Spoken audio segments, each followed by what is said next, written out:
Sila keluarkan tuala wanita Anda. Tidak, kata seorang pegawai keselamatan warga Amerika di lapangan terbang antarabangsa Los Angeles kepada seorang wanita Malaysia berusia 45 tahun. Dan sejak detik itu, dia terpaksa berhadapan dengan pelbagai bentuk penghinaan di lapangan terbang tersebut. Namun, apa yang mengejutkan, sepanjang masa itu, dia tidak pernah bersuara untuk membantah walau sepatah kata pun. Mengapa? Beberapa minggu kemudian, wanita Malaysia itu muncul di bilik perbicaraan dengan jubah hakim. Sebaik sahaja para pegawai keselamatan dari lapangan terbang itu melihatnya, wajah mereka pucat lesi seperti kertas. Dia telah membuktikan dengan cara yang paling bermaruah bahawa keadilan tidak pernah hilang. Nama saya Malini Aisyah binti Kamaruddin, 45 tahun. Tempoh masa 23 tahun lalu, semasa saya datang untuk menyambung pelajaran di Amerika Syarikat masih jelas dalam ingatan saya. Selepas menamakan pengajian ijazah sarjana muda undang-undang dari Fakulti Undang-Undang University Harvard, saya memulakan kerjaya sebagai peguam dan 22 tahun lalu, saya secara rasmi berhijrah ke Amerika Syarikat. Pada peringkat awal, saya bekerja di firma guaman kecil dan secara beransur-ansur mula bertanggungjawab ke atas kes-kes penting, sehingga 5 tahun lalu, saya akhirnya dilantik sebagai Hakim Mahkamah Persekutuan Amerika Syarikat. Saya sudah berkahwin tetapi tidak mempunyai anak. Suami saya juga bekerja dalam bidang undang-undang, jadi kami memahami dan menyokong kerjaya masing-masing dengan baik. Oleh itu, setiap kali saya perlu pulang untuk melawat ibu bapa saya di Kuala Lumpur, 34 kali setahun, suami saya akan memberikan sokongan penuh. Ibu bapa saya di Kuala Lumpur sudah tua, jadi saya perlu menjaga mereka sentiasa. Hari itu adalah hari Selasa, 8 Oktober 2024. Ia adalah tempoh masa yang baru sahaja berlalu perayaan Hari Raya Aidilfitri. Saya perlu melakukan perjalanan ke Kuala Lumpur untuk melawat ibu bapa saya lagi. Seperti biasa, saya memandu ke lapangan terbang antarabangsa Los Angeles. Saya telah menempah penerbangan Malaysia Airlines MH385 yang akan berlepas pada jam 1430. Selepas selesai daftar masuk, saya berjalan ke Dewan Penumpang Berlepas. Hari ini, orang ramai kelihatan lebih ramai daripada biasa, mungkin kerana ia hampir hujung minggu, jadi ramai pelancong keluarga yang melancong. Semasa saya beratur untuk pemeriksaan keselamatan di pintu masuk Dewan Berlepas, ibu saya membuat panggilan video. Malini, kamu di mana? Nak, saya di lapangan terbang ibu. Baru nak masuk ke dalam. Baguslah. Ayah kamu gembira betul tahu kamu nak balik. Dah dari semalam dia happy. Dia suruh ibu siapkan nasi lemak kegemaran kamu, tahu. Mendengar suara ibu, hati saya terasa hangat serta merta. Ayah kamu nak ambil kamu di lapangan terbang juga? Ibu dah larang? Tak apalah ibu. Nanti saya naik taksi aja balik. Biar ayah tak penat. Ya. Hati-hati dalam perjalanan, nak. Saya berbual dengan ibu saya dengan mesra dalam bahasa Melayu, tetapi pada masa yang sama, saya dapat merasakan suasana yang tidak normal. Saya perhatikan beberapa pegawai keselamatan lapangan terbang sedang merenung ke arah saya. Pandangan mereka kelihatan tidak mesra sama sekali. Apabila tiba giliran saya untuk melalui mesin pengesan keselamatan, di hadapan saya adalah pasangan muda kulit putih, dan di belakang adalah seorang lelaki tua kulit putih. Tetapi apa yang pelik, orang di hadapan saya melepasi dengan cepat. Hanya saya sahaja yang diperiksa dengan masa yang istimewa. Seorang pegawai melihat pasport dan tiket penerbangan saya dengan teliti, kemudian berbisik sesuatu kepada rakan sekerjanya. Melihat keadaan itu, saya mula berasa tidak selesa dengan naluri yang mengatakan sesuatu yang buruk akan berlaku. Pegawai itu menunjuk ke arah beg pakaian saya dan berkata, "Sila buka beg Anda, Tuan." Pegawai itu ialah Michael Johnson, Ketua Pasukan Keselamatan. Dia seorang lelaki kulit putih berusia 50-an, berbadan tegap, kelihatan seperti bekas tentera. "Boleh, saya faham." Saya menjawab dan membuka beg pakaian kecil saya dengan patuh. Di dalamnya terdapat pakaian, kosmetik, peralatan mandi, dan hadiah untuk ibu bapa saya. Michael mengambil bungkusan serbuk teh tarik dari Cameron Highlands. "Ini apa?" "Serbuk teh tarik dari Malaysia, Tuan." Michael memeriksa daun teh itu dengan teliti. Dia membuka kotak dan membuat muka curiga. Mesin pengesan objek mencurigakan telah bertindak balas. Ini betul-betul daun teh, dan tulisan Melayu pada kotak ini bermaksud apa? Cuma nama produk dan syarikat pembuatnya, Tuan. Jika Anda perlukan, saya boleh terjemahkan. Saya cuba menerangkan dengan sopan, tetapi Michael nampaknya tidak mahu mendengar. Apa sahaja yang saya katakan kelihatan tidak bermakna. Michael membuat muka yang lebih curiga dan melambai memanggil pegawai lain. James, Sarah, datang sini. Seorang pegawai wanita berusia 30-an bernama Sarah Wilson berjalan masuk. Dia seorang wanita berambut coklat dengan air muka yang tajam, bersama-sama seorang pegawai baru berusia 20-an bernama James Brown, yang kelihatan tidak selesa dengan situasi ini. Wanita ini tadi bercakap di telefon dalam bahasa pelik, mesin bertindak balas, dan dia membawa barang yang mencurigakan. Kita perlu periksa orang ini dengan lebih lanjut. Michael menerangkan kepada rakan sekerjanya. Oleh kerana pemeriksaan keselamatan mengambil masa yang lebih lama daripada biasa, penumpang di sekeliling mula berpaling melihat dan bunyi bisikan kedengaran.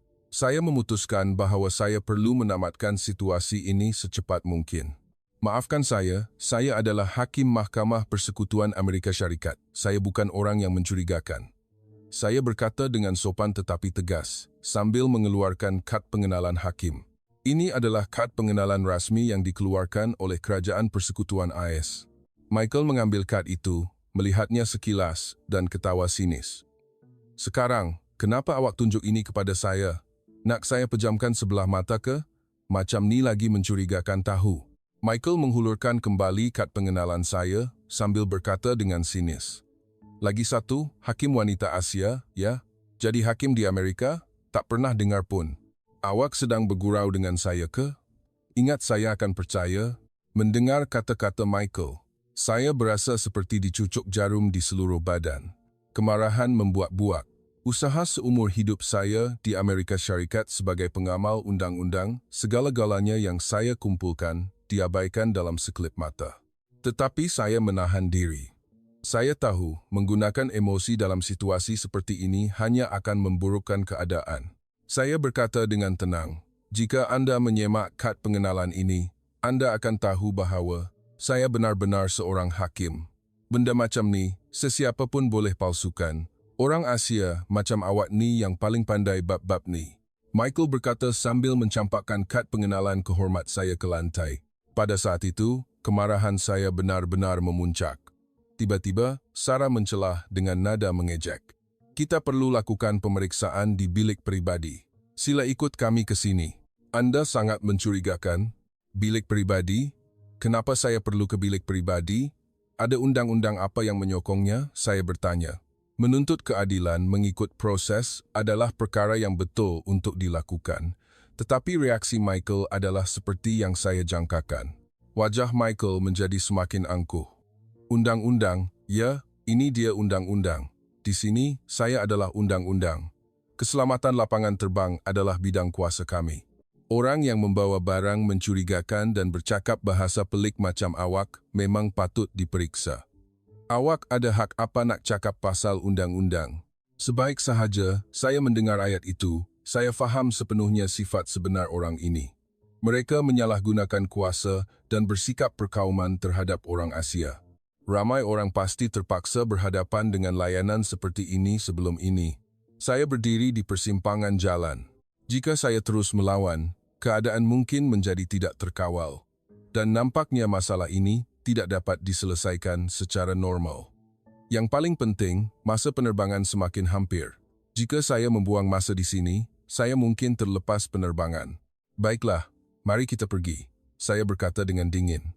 Michael tersenyum puas, seolah-olah dia fikir dia telah menang. Bilik peribadi itu lebih kecil daripada yang saya sangka. Tiada tingkap memberikan perasaan tercekik dan tertutup. Michael, Sarah dan James, ketiga-tiga mereka berdiri mengelilingi saya. Suasana seperti sedang menyoal siasat penjenayah. Baiklah, sekarang cakap benar. Awak sorok apa? Nak seludup apa ke Malaysia? Tadi mesin pengesan objek mencurigakan telah bertindak balas. Jangan fikir nak simpan rahsia. Michael meletakkan beg saya di atas meja dan bercakap. Kemudian dia mula menggeledah barang-barang dalam beg pakaian saya satu persatu. Saya tidak sorok apa-apa. dan tiada objek mencurigakan.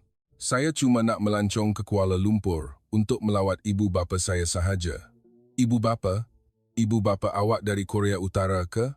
Sarah mencelah dengan sinis. Mengapa cakap bukan-bukan?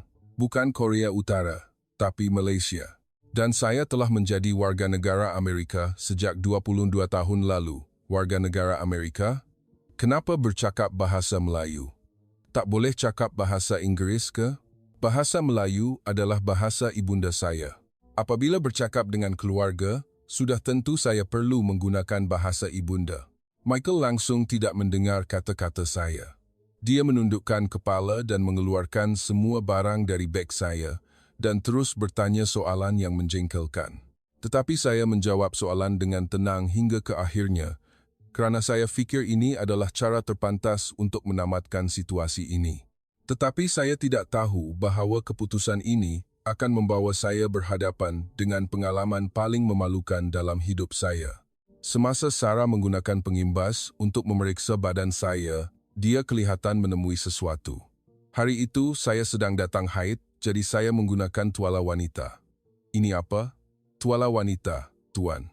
Yakin ke? Kami perlu pastikan. Apa? Pastikan apa? Ya, kami mungkin perlu tengok sama ada awak sorok sesuatu dalam tuala wanita atau tidak. Saya hampir tidak percaya telinga saya. Ini sudah melampau. Ini jelas gangguan seksual. Gangguan seksual? Kami sedang menjalankan tugas pemeriksaan keselamatan dengan betul. Mesin mengesan sesuatu. Kenapa awak perlu teruja sangat? Nampaknya awak memang sorok sesuatu kan? Michael mencelah. Awak tahu tak bagaimana penjenayah sorok barang berbahaya? Mereka guna macam-macam cara, termasuk sorok dadah dalam tuala wanita macam yang awak buat ni. Sarah menambah. Nak terlepas penerbangan ke? Kalau tak ada apa-apa, tunjukkan tuala wanita tu pada kami. Kalau betul tak ada apa-apa, kami akan lepaskan awak. Saya berada dalam situasi yang serba salah. Jika saya terus berkeras menolak, saya mungkin terlepas penerbangan. Ibu bapa saya di Kuala Lumpur sedang menunggu saya. Betapa gembiranya ayah saya apabila berjumpa anak perempuannya selepas beberapa bulan. Saya menggenggam penumbuk erat, berdiri kaku seketika, sebelum bersetuju untuk pemeriksaan dengan terpaksa. 20 minit itu adalah tempoh masa yang paling memalukan dalam hidup saya. Sepanjang 45 tahun yang lalu, saya tidak pernah terfikir akan berhadapan dengan kehinaan seperti ini. Apa yang membuatkan saya lebih marah ialah sikap Michael dan rakan-rakannya. Mereka tidak mempunyai rasa bersalah atau meminta maaf sedikit pun, sebaliknya hanya ada sikap mengejek dan sinis. Baiklah, awak boleh pergi. Selepas pemeriksaan selesai, Sarah berkata dengan nada seperti sedang memberi rahmat yang besar. Lain kali jangan buat diri awak mencurigakan lagi. Dan bila di Amerika, cakaplah bahasa Inggris. Jangan cakap bahasa Melayu pelik-pelik tu. Ini Amerika. Saya mengemas pakaian yang berselerak dan mengingati wajah ketiga-tiga mereka dengan jelas dalam hati. Anda semua akan menyesal. Saya berkata dengan suara yang jelas. Michael ketawa. Menyesal? Mungkin kita akan lihat tak lama lagi. Oh, takutnya. Apa yang boleh dibuat oleh wanita Asia kecil ni? Ya, kami adalah pegawai keselamatan lapangan terbang. Apa yang kami lakukan adalah betul. Memeriksa orang yang mencurigakan macam awak. Tak kira macam mana awak meronta pun, awak tak boleh buat apa-apa pada kami. Tahu sikit kedudukan diri awak. Sarah mengejek. Saya tidak berkata apa-apa lagi. Kadang-kadang, diam adalah amaran yang paling menakutkan. Semasa mengemas barang ke dalam beg, saya melihat wajah mereka buat kali terakhir. Michael Johnson, Sarah Wilson, James Brown. Saya tidak akan lupa nama dan wajah anda semua. Michael berdeham. Oleh kerana sudah hampir masa penerbangan, saya bergegas mengemas barang dan berlari ke pintu pelepasan. Nasib baik, tidak terlambat. Saya naik pesawat tepat pada masanya. Kehinaan pada hari itu berakhir di situ, tetapi cerita sebenar baru sahaja bermula. Michael dan rakan-rakannya tidak tahu siapa yang mereka telah jadikan musuh dan betapa buruknya akibatnya. Apabila pesawat tiba di lapangan terbang Suvarnabhumi, sudah malam. Sepanjang 13 jam di dalam pesawat, saya tidak dapat tidur kerana imej kejadian memalukan itu berlegar-legar di kepala saya. Ayah dan ibu saya datang ke lapangan terbang untuk menjemput saya tanpa disangka. Apabila melihat senyuman hangat kedua-dua mereka, hati saya dapat ditenangkan sedikit. "Malini, mesti kamu penat sangat, nak. Muka nampak letih." Ibu berkata dengan bimbang. "Ibu, kenapa kata tak nak datang ambil? Kenapa datang menyusahkan diri?" "Tak apa, nak. Ayah dah kuat banyak sekarang." Saya tidak menceritakan apa yang berlaku di lapangan terbang Los Angeles kepada ibu bapa saya kerana jika saya cerita, mereka pasti akan bimbang. Sepanjang saya di Malaysia, saya menghabiskan masa 1 minggu dengan tenang di Malaysia. Saya sempat melawat kampung halaman masa kecil, makan bersama ibu bapa dan bertemu dengan rakan lama Malaysia yang sudah lama tidak berjumpa. Tetapi di lubuk hati, saya masih teringat kisah pada hari itu. Kisah memalukan itu. 1 minggu kemudian, saya kembali ke Amerika Syarikat. Kali ini, saya berasa bimbang sejak di lapangan terbang Suvarnabhumi. Bimbang kejadian seperti itu akan berlaku lagi di lapangan terbang Los Angeles. Nasib baik, tiada apa-apa yang berlaku di sana. Saya selamat tiba di rumah di Amerika. Keesokan harinya, saya pergi bekerja di mahkamah seperti biasa. Saya tiba pada jam 8 pagi. Semasa saya sedang menyemak jadual kerja hari itu, kerani mahkamah membawa fail kes baru kepada saya. "Tuan Hakim, ini adalah kes yang baru sahaja diberikan. Nampaknya perlu diselesaikan dengan segera." "Kes apa?" "Ia adalah kes saman kumpulan, berkaitan penyalahgunaan kuasa dan perkauman oleh pegawai keselamatan lapangan terbang." Pada saat itu, jantung saya mula berdegup kencang. Saya terfikir, mungkinkah? Selepas kerani mahkamah keluar, saya membuka fail kes dengan tangan yang menggigil. Apabila melihat nama kes yang tertulis di muka hadapan, bulu roma saya meremang, kes saman kumpulan. Ramai mangsa menyaman pasukan keselamatan lapangan terbang antarabangsa Los Angeles atas tuduhan penyalahgunaan kuasa, perkauman dan gangguan seksual.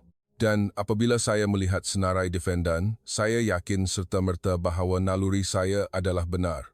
Michael Johnson, 52 tahun. Sarah Wilson, 38 tahun. James Brown, 29 tahun. Ya, itu mereka. Itu adalah orang yang menyebabkan saya berhadapan dengan pengalaman yang memalukan itu. Syurga tidak meninggalkan saya. Keadilan masih wujud. Saya membaca dokumen kes dengan teliti. Terdapat sejumlah 12 mangsa yang memfailkan saman terhadap pegawai keselamatan ini. Semua mangsa adalah warga Asia dan semua orang berhadapan dengan nasib yang serupa dengan saya.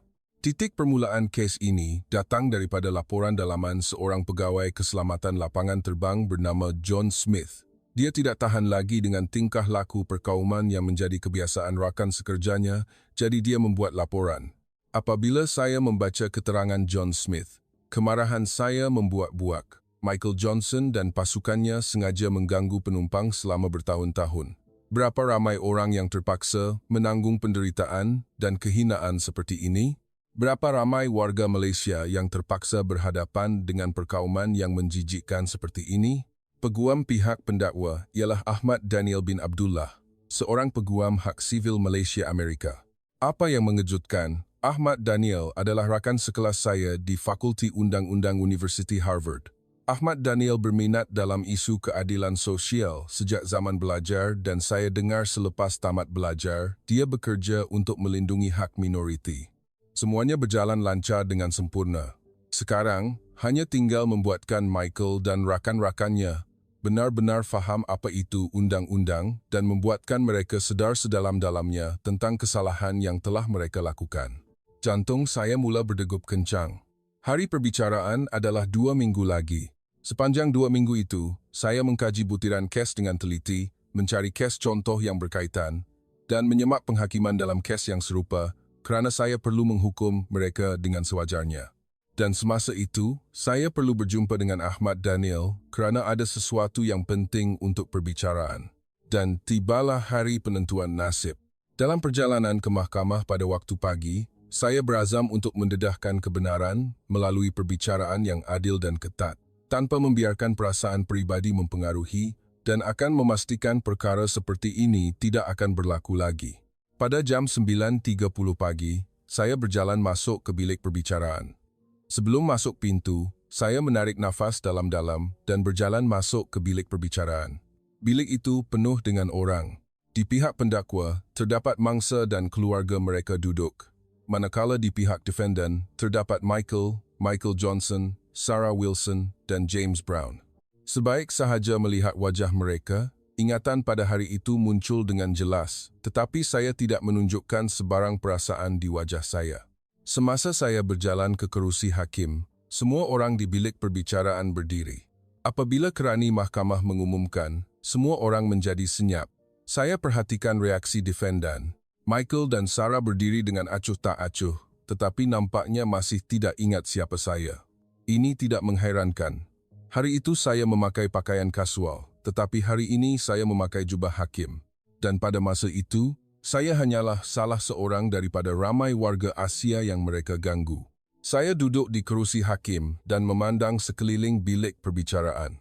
Saya melihat wartawan dan mereka yang terlibat dari organisasi hak asasi manusia yang menunjukkan betapa besar perhatian yang diterima oleh kes ini. Sila duduk. Suara saya bergema di seluruh bilik perbicaraan. Semua orang duduk. Kes nombor hitam Fair 2024 Sigazas 1287. Kes sivil antara ramai mangsa dan pasukan keselamatan lapangan terbang antarabangsa Los Angeles atas tuduhan penyalahgunaan kuasa dan perkauman. Mahkamah kini akan memulakan perbicaraan. Kerani mahkamah membaca ringkasan dokumen kes. Semasa itu, nama defendant dipanggil satu persatu. Defendant Michael Johnson, Sarah Wilson, James Brown. Setiap kali nama mereka dipanggil, saya perhatikan air muka mereka. Nampaknya masih tidak tahu siapa saya. Michael pula membuat muka bosan, malah menguap. Melihat sikap seperti itu, saya terfikir, berapa lama lagi keangkuhan seperti itu akan kekal? Kita akan lihat nanti. Jemput peguam pihak pendakwa untuk membuat kenyataan. Peguam Ahmad Daniel bin Abdullah bangun berdiri. Yang Arif Hakim dan semua yang hadir di mahkamah ini. Suara Ahmad Daniel mantap dan berkuasa. Kes yang akan kita bicarakan hari ini bukan hanya pertikaian pribadi, tetapi ini adalah kes di mana nilai-nilai kesaksamaan dan keadilan yang dijunjung tinggi oleh Amerika Syarikat telah dimusnahkan. Ahmad Daniel perlahan-lahan menerangkan butiran kes. Bagaimana sepanjang 6 tahun yang lalu, defendant telah mengganggu penumpang secara sistematik dan sengaja, dan perbuatan mengejutkan yang mereka lakukan terhadap penumpang warga Asia akan didedahkan semuanya hari ini. Bilik perbicaraan menjadi sunyi sepi. Jemput saksi pertama, Nenek Fatimah, untuk memberi keterangan. Nenek Fatimah, berusia 90 tahun, dibawa dengan kerusi roda ke kandang saksi. Nenek, sila beritahu nama dan umur nenek. Peguam Ahmad Daniel bertanya dengan lembut. Nama saya Fatimah, 90 tahun, lahir di Malaysia pada tahun 1935. Suara Nenek Fatimah bergetar tetapi jelas. Saya berpindah ke Amerika sejak zaman Perang Korea. Nenek, pada 12 Oktober tahun lepas, apa yang berlaku? Sila ceritakan kepada kami. Nenek Fatimah menarik nafas dalam-dalam dan mula bercerita perlahan-lahan. Masa tu, saya nak pergi majlis perkahwinan cucu saya di Chicago. Masa pemeriksaan keselamatan di lapangan terbang. Suara Nenek Fatimah bergetar. Orang-orang tu bawa saya ke bilik pribadi, bilik perbicaraan sunyi sepi, dan suruh saya buka kain sarung saya. Kata nak tengok sama ada saya sorok apa-apa atau tidak. Cucu saya dah cakap yang nenek susah nak berjalan, tapi diorang tak dengar. Nenek Fatimah mengesat air mata. Sepanjang hidup saya di Amerika, saya jumpa macam-macam kesusahan. Kena hina pun banyak, tapi kehinaan macam tu. Kali pertama dalam hidup, nenek ingat tak siapa yang buat perkara tu pada nenek? Ahmad Daniel bertanya. Nenek Fatimah menunjuk dengan jari yang menggigil ke arah pihak defendant. Lelaki besar yang duduk kat sana tu. Wajah Michael Johnson keras. Masa tu, nenek rasa macam mana? Sila beritahu kami. Nak mati. Kata-kata pendek Nenek Fatimah bergema di seluruh bilik perbicaraan. Nenek Fatimah mula menangis. Tiba-tiba, peguam pihak defendant bangun berdiri. Dia ialah Robert Court, seorang peguam berusia 50 tahun. Cik Fatimah, adakah anda tahu bahawa pemeriksaan keselamatan pada masa itu adalah mengikut prosedur yang betul? Ahmad Daniel membalas serta-merta. Prosedur yang betul, Ya, menyuruh nenek berusia 90 tahun membuka kain sarung, itu ke prosedur yang betul, walaupun benar-benar perlu untuk keselamatan. Awak fikir apa yang nenek boleh sorokkan? Ahmad Daniel menunjukkan kemarahan dengan jelas. Peguam pihak defendan tidak dapat membantah apa-apa lagi. Saksi kedua ialah Azmin, seorang pelajar berusia 22 tahun dari Malaysia. Pada 20 Ogos tahun lepas, apa yang berlaku? Ahmad Daniel bertanya. Azmin menjawab dengan suara yang bergetar. Masa saya lalu, mesin pengesan keselamatan, diorang nampak buku bahasa Melayu saya dan suasana terus berubah. Berubah macam mana? Diorang kata itu adalah tulisan yang mencurigakan. Suara Azmin penuh dengan kemarahan. Lepas tu, diorang kata kena periksa sama ada itu dokumen yang berkaitan dengan keganasan atau tidak. Siap panggil polis lagi. Padahal saya bawa buku teks bahasa Melayu dengan kitab agama Aceh. Siapa yang arahkan perkara macam tu? Orang yang duduk kat sana tu menunjuk ke arah defendan. Masa tu, saya rasa tak berdaya sangat. Azmin menitiskan air mata. Saksi ketiga ialah Tanaka Hiroshi, seorang ahli perniagaan Jepun berusia 48 tahun. Nama saya Tanaka Hiroshi. Saya pengurus pertengahan syarikat Toyota Amerika. Bahasa Inggeris Tanaka mempunyai logat Jepun, tetapi fasih. Bulan Julai tahun lepas, saya dan keluarga nak pergi bercuti ke Hawaii. Isteri, 2 orang anak, dan saya, jadi 4 orang. Apa yang berlaku? Ahmad Daniel bertanya. Diorang panggil saya untuk pemeriksaan badan di bilik peribadi, seorang diri. Tanaka teragak agak sedikit. Dia kata, orang Asia macam kitorang ni suka sorok apa-apa. Timbul kekecohan di bilik perbicaraan. Suara Tanaka bergetar. Dan pemeriksaan badan tu sangat memalukan. Dia suruh saya buka seluar. Saya rasa sangat hina dan aib. Siapa yang buat macam tu? Perempuan yang nama Sarah Wilson dengan Michael Johnson berdiri melihat di sebelah. Saksi keempat ialah John Smith, pengurus keselamatan lapangan terbang dan pemberi maklumat kes ini.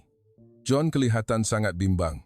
Terpaksa memberi keterangan menentang rakan sekerja sendiri bukan perkara mudah, tetapi kerana keberaniannya, kes ini dapat didedahkan. Anda berpeluang memerhatikan kerja Michael Johnson dan pasukannya secara langsung. Ahmad Daniel bertanya. Ya, saya adalah pengurus. Saya bertanggungjawab mengawasi kerja banyak pasukan. John menarik nafas dalam-dalam. Mereka sengaja mengganggu penumpang. Bila jumpa penumpang warga Asia yang menjadi sasaran, mereka akan mengenyit mata, memberi isyarat antara satu sama lain. Keterangan John menyebabkan kekecohan berlaku lagi. Kenapa awak baru bagi keterangan sekarang? Saya dah tak tahan lagi. Terpaksa tengok orang yang tidak bersalah dihina setiap hari sambil buat-buat tak tahu. Saya tak boleh buat macam tu lagi.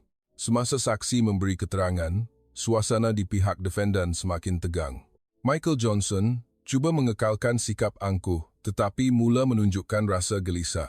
Sarah Wilson berbisik dengan peguamnya sepanjang masa. Manakala James Brown hanya menundukkan kepala, saya perhatikan reaksi ketiga-tiga mereka dan teringat memori pada hari itu. Betapa angkuhnya mereka pada masa itu, tetapi betapa menyedihkan mereka sekarang. Sesi soal balas saksi pihak defendan bermula. Michael Johnson memberi keterangan sebagai orang pertama. Sila beritahu nama dan jawatan anda. Peguam pihak defendan bertanya. Michael Johnson, 52 tahun, bekerja sebagai ketua pasukan keselamatan di lapangan terbang antarabangsa Los Angeles selama 17 tahun. Suara Michael masih penuh dengan keyakinan. Mengenai tuduhan diskriminasi yang didakwa oleh pihak pendakwa, apa pendapat anda? Tidak benar sama sekali. Kami sentiasa menjalankan tugas mengikut prosedur yang betul. Kata kami sengaja mengganggu penumpang adalah mengarut. Kami melayan semua penumpang yang menunjukkan tingkah laku mencurigakan secara sama rata. Itu tugas kami. Orang seterusnya ialah Sarah Wilson. Sarah Wilson, 38 tahun. Pegawai keselamatan lapangan terbang selama 8 tahun. Suara Sarah penuh dengan pembelaan diri. Dia tidak berkata apa-apa yang istimewa, mungkin mengikut nasihat peguam. Nampaknya dia bodoh. Fikir dengan buat macam ni, dia boleh hapuskan kesalahannya. Yang terakhir ialah James Brown, pegawai baru berusia 29 tahun. James berbeza daripada dua yang lain. Dia kelihatan rendah diri dan takut dengan jelas. James Brown, 29 tahun, pegawai keselamatan lapangan terbang selama 2 tahun. Suara James bergetar. Mengenai cara kerja rakan sekerja Anda, apa pendapat Anda? Peguam pihak defendan bertanya. Tetapi jawapan James tidak seperti yang dijangka. Saya rasa itu tidak betul, Tuan. Timbul kekecohan di bilik perbicaraan. Apa yang awak rasa tidak betul? Kali ini, Ahmad Daniel yang bertanya. Saya rasa diskriminasi terhadap penumpang warga Asia adalah perkara yang tidak betul, Tuan. Tapi sebab saya orang baru, saya tak berani membantah. James mengangkat muka memandang mangsa. Saya betul-betul minta maaf. Sebab saya tak cukup berani. Permintaan maaf ikhlas James membuatkan suasana di mahkamah senyap.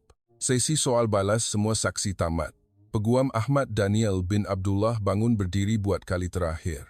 Yang Arif Hakim yang dihormati dan semua yang hadir di mahkamah ini. Sekarang, pihak pendakwa akan mengemukakan bukti penting. Ahmad Daniel mengeluarkan sekumpulan dokumen dari bagnya.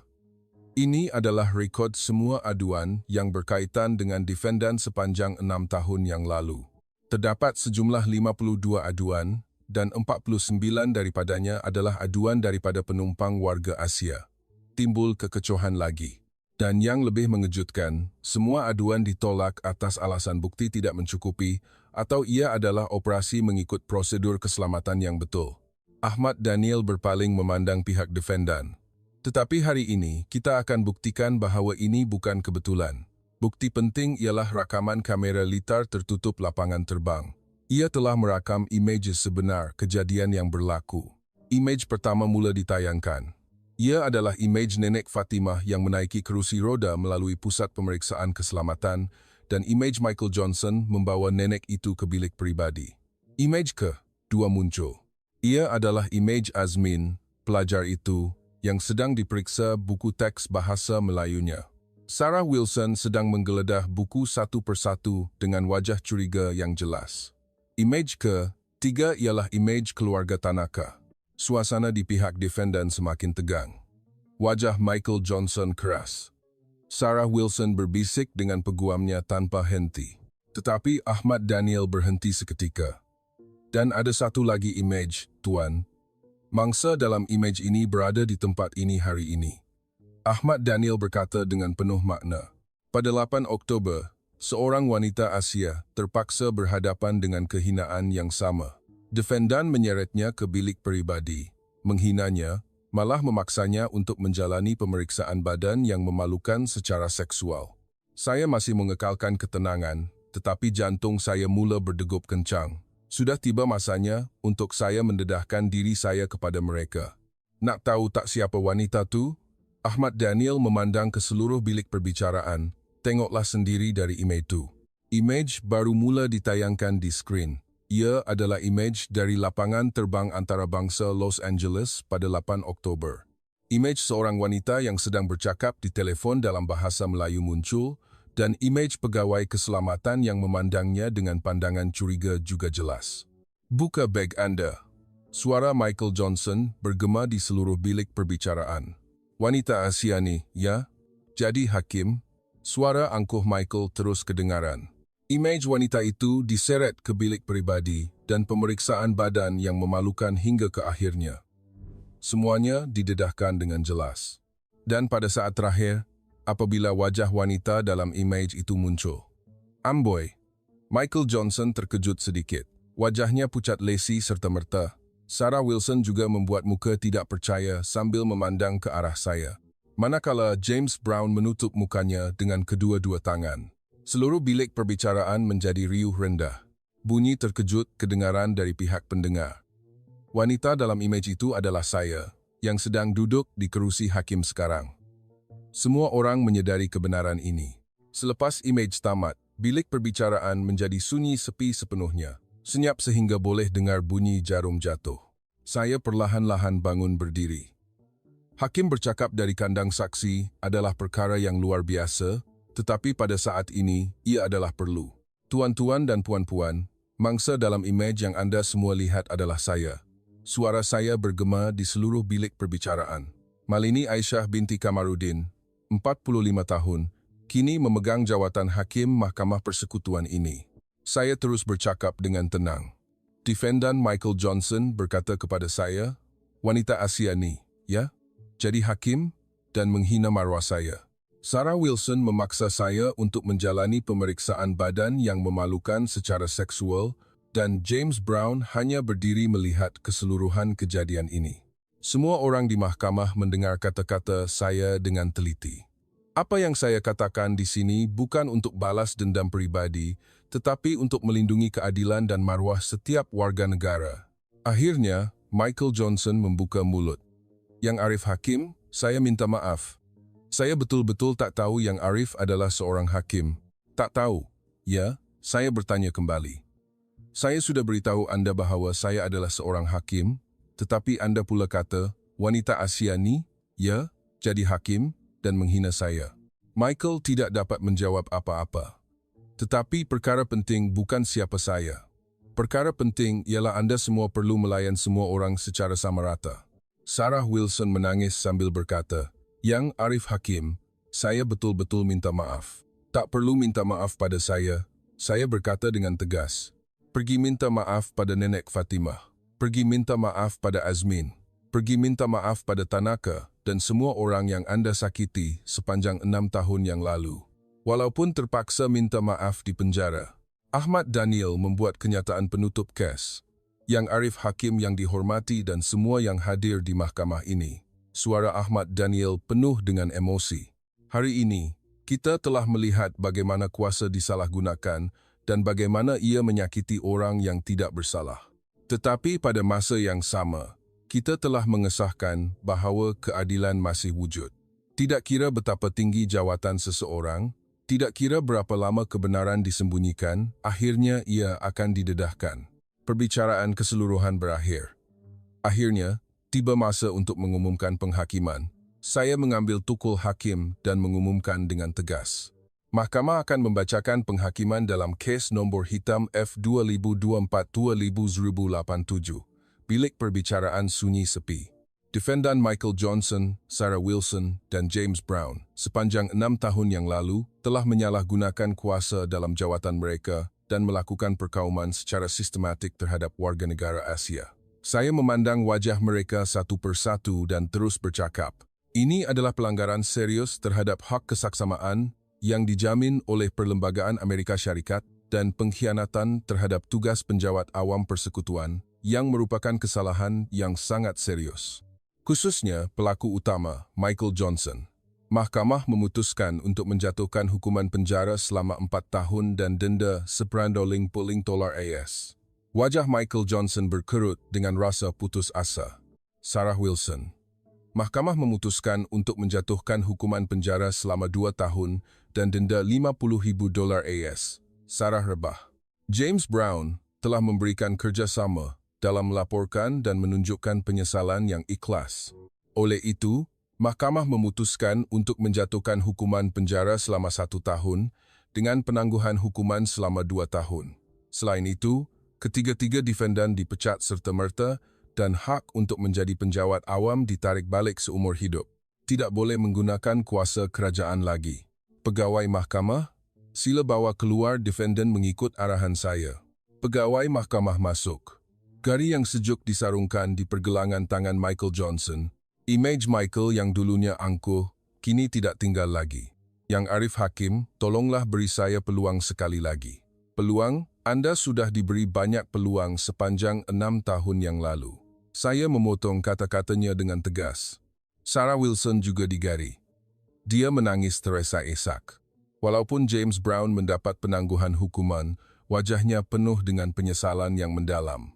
Bunyi gari bergema di seluruh bilik perbicaraan. Apabila melihat mereka yang dulunya angkuh, kini diseret keluar dengan menyedihkan, saya berasa perasaan yang rumit di hati. Ia bukan kegembiraan, tetapi lebih kepada kelegaan. Akhirnya, keadilan telah berlaku. Selepas defendan dibawa keluar, saya membuat kenyataan penutup. Saya berharap penghakiman hari ini akan menjadi peringatan untuk semua penjawat awam. Suara saya bergema di seluruh bilik perbicaraan. Kuasa bukan untuk menindas rakyat, tetapi untuk melindungi rakyat, dan keadilan akan sentiasa berlaku. Tepukan gemuruh kedengaran dari pihak pendengar. Mangsa dan keluarga mereka menitiskan air mata dan bertepuk tangan.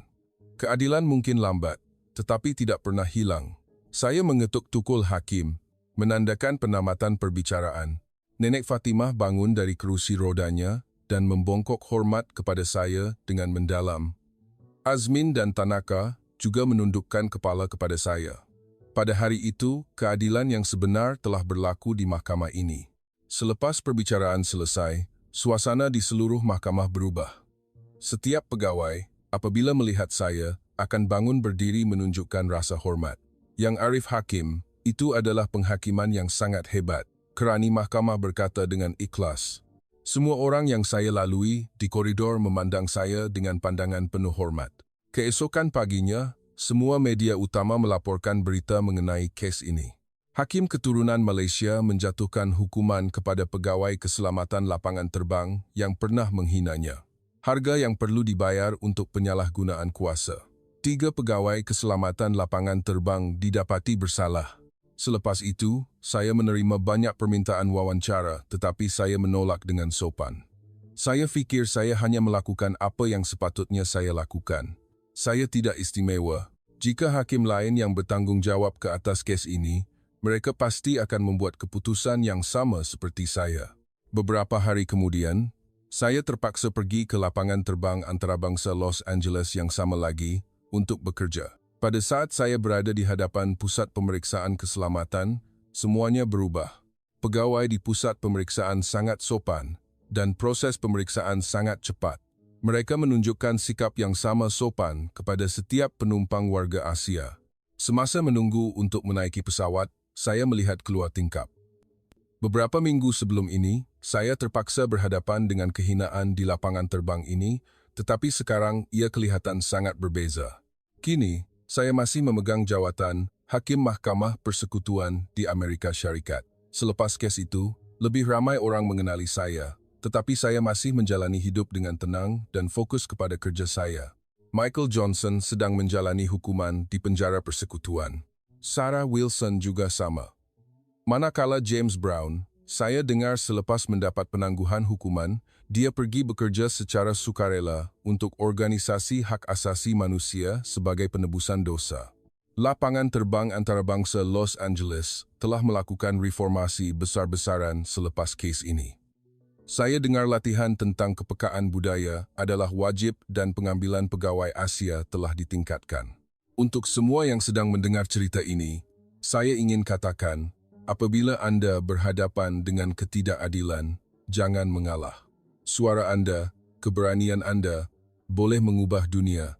Dan tolong jangan lupa, tidak kira betapa kuatnya kuasa, tidak kira berapa lama keangkuhan berakar umbi di hadapan keadilan, perkara-perkara itu tidak berkuasa. Keadilan masih wujud dan akan sentiasa menang. Beberapa bulan selepas kes itu, kehidupan saya mengalami sedikit perubahan. Bukan sahaja di mahkamah, malah di jalanan pun. Ada orang yang mengenali saya. Awak yang Arif Hakim tu, kan? Memang hebat. Tetapi saya akan sentiasa menjawab dengan rendah diri. Kerana saya tahu wira sebenar adalah mangsa yang berani memberi keterangan, John Smith si pemberi maklumat, dan Ahmad Daniel bin Abdullah yang berjuang hingga ke akhirnya. Suatu hari, cucu Nenek Fatimah datang berjumpa saya. Yang Arif Hakim, nenek nak jumpa Yang Arif. Dia kata nak ucap terima kasih sendiri. Saya melawat Nenek Fatimah. Walaupun badannya lemah, tetapi pandangan matanya masih cerah. Terima kasih, Yang Arif. Sebab Yang Arif, maruah saya kembali. Nenek Fatimah memegang tangan saya dan berkata, Nenek, ini perkara yang patut saya buat. Tak, bukan perkara yang pasti. Yang Arif telah berikan harapan pada kami. Azmin juga datang berjumpa saya. Kini dia aktif dalam aktiviti di universiti untuk menentang perkauman. Yang Arif Hakim, saya nak jadi orang macam Yang Arif. Jadi orang yang berjuang untuk keadilan. Jadi orang yang bersuara untuk orang yang tak boleh bersuara. Mendengar kata-kata Azmin, hati saya terasa hangat. Kes itu telah memberikan makna baru kepada hidup saya. Bukan hanya sebagai seorang hakim, tetapi juga menjadi simbol perjuangan untuk keadilan. Tetapi saya tidak pernah lupa azam awal saya. Kerendahan hati, keadilan, dan berkhidmat kepada rakyat sentiasa. Beberapa bulan kemudian, saya melancong ke Malaysia lagi. Kali ini, sikap ibu bapa saya yang menjemput saya di lapangan terbang berubah sedikit. "Malini, kamu dah buat perkara yang besar, nak," ayah berkata dengan bangga.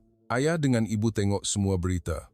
"Anak kami memang hebat," ibu juga berkata sambil menahan air mata. Saya teringat hari yang memalukan itu.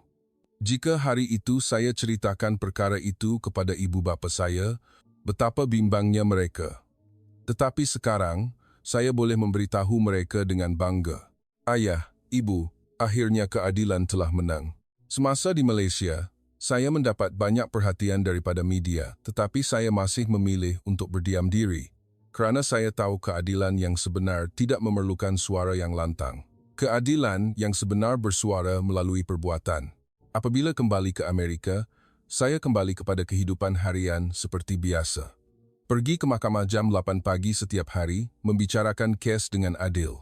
Tetapi kini, kerja saya mempunyai makna yang lebih mendalam. Setiap kali saya membicarakan kes tentang diskriminasi, saya akan teringat hari itu. Teringat air mata nenek Fatimah, teringat kemarahan Azmin, teringat kehinaan Tanaka, dan teringat kehinaan yang saya sendiri alami. Memori-memori itu menjadi pendorong untuk saya membicarakan kes dengan lebih adil. 1 tahun kemudian, saya menerima surat istimewa. Pengirimnya ialah James Brown yang Arif Hakim. Terima kasih kerana memberi saya peluang kedua. Sekarang, saya bekerja di organisasi hak asasi manusia, cuba menghalang kesilapan yang pernah saya lakukan pada masa lalu daripada berlaku lagi. Saya tidak akan lupa kebaikan dan kebijaksanaan yang Arif. Apabila membaca surat James, saya terfikir, inilah keadilan yang sebenar. Bukan hanya menghukum kesalahan, tetapi juga memberi peluang untuk memperbaiki diri. Bukan balas dendam, tetapi penebusan dosa. Kini, setiap kali saya memakai jubah hakim dan berdiri di mahkamah, saya akan teringat kes itu. Teringat hari di mana keadilan akhirnya menang. Teringat impian bahawa semua orang akan dilayan secara sama rata. Impian itu masih berterusan. Dan setiap hari, kes demi kes, kita sedang membina dunia yang lebih adil. Kisah saya berakhir di sini, tetapi kisah keadilan tidak akan pernah berakhir. Kerana selagi ada ketidakadilan di dunia, akan ada orang yang bangkit berjuang untuk keadilan. Selagi ada diskriminasi, akan ada orang yang berdiri teguh untuk kesaksamaan. Dan yang paling penting, keadilan tidak akan pernah mati. Tidak kira betapa gelapnya masa, cahaya keadilan akan menyinari seluruh dunia.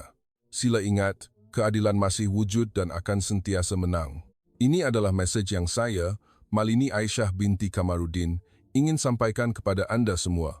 Saya berharap anda semua akan menjadi cahaya keadilan, menjadi kuasa untuk mengubah dunia, kerana keadilan tidak pernah menjadi perjuangan seorang diri, tetapi perjuangan kita semua.